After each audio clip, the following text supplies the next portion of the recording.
প্রথম পিরিত কালে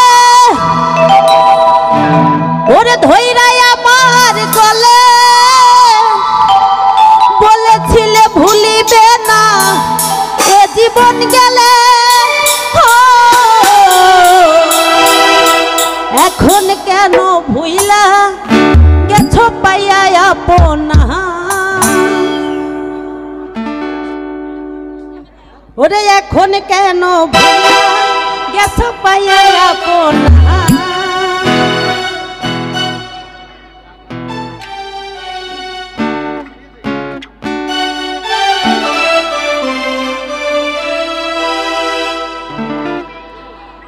আমার মনের